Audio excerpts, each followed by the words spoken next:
It's trail running season.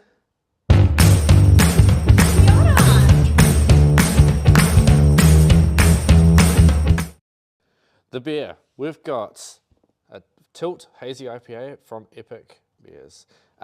First of all, how colourful is that? And it's got a pinball machine. I don't know, when I was growing up, pinball machines are pretty cool. La Sportiva do a lot of colour. We thought it was a good match. On to the taste. That's quite nice. It's quite a big can. It's got a lot of hop to it. Very, very tasty. And it's definitely something you want to chill out, just enjoy, maybe sit at home or go for a trail run and sit at the top of the hill, have a beer. I don't know, it's up to you. Anyway, on to the new product. So for a long, long time, La Sportiva has done the Bushido II. Now it's super popular, it fits a lot of feet, it's incredibly durable, incredibly comfortable, and it's great for just, I'd say 90% of the people that do trail running, it's the go-to shoe.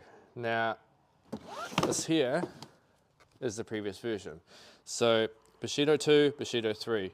So what you can see is a few different updates. So they've made this a bit more breathable. So essentially it's a lighter weight upper. It's recycled material, by the way. You can see it's a slightly softer as well. So it's just got a bit more breathability, a little bit softer, a little bit easier to work with. It's got a slightly different sole to it. Essentially they've changed it up a bit. And I found from when I tried them on that I think it's because the new ones essentially have a slightly softer upper, that they have a bit more of a relaxed fit. In saying that, they are bringing out a wide version. So it will be a Bushido III wide fit. I mean, that's pretty cool.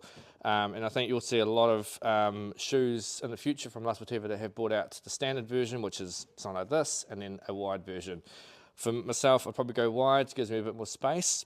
But if you've got a narrower foot, or you've been running the Bushido II for a long time and you found it works really, really well, maybe give these guys a go.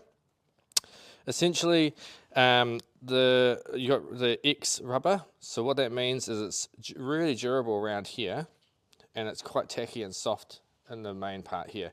So you're just going to get a lot of traction.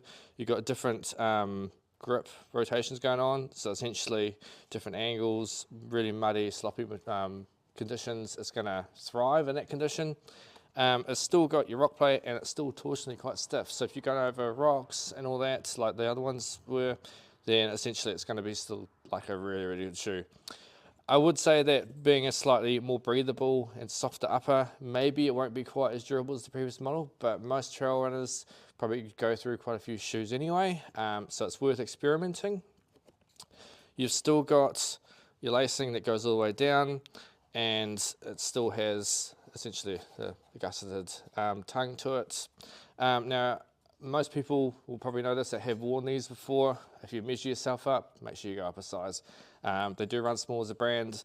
They fit quite snug. There's a lot of contact with the shoe, and these guys, being the Bushido, essentially have a lot of ground contact. So still plenty of cushioning, a lot of comfort in it, but you're definitely feeling the terrain, which is really nice. Whereas some other shoes that they do have a lot more cushioning, and therefore you feel a lot higher. And there's a lot of sponge, but not necessarily as responsive. But trail running is all about the feel of the ground and getting out there and doing it. Women's colourway, it's pretty sweet. They've kept the tradition going with doing the bright colours. They've done a few over the years, but it's really nice and it fits really, really well. Anyway, these guys here are in store, online. Come check them out, and maybe when the wide fit comes out at some point, we'll have that in too. Thanks, guys.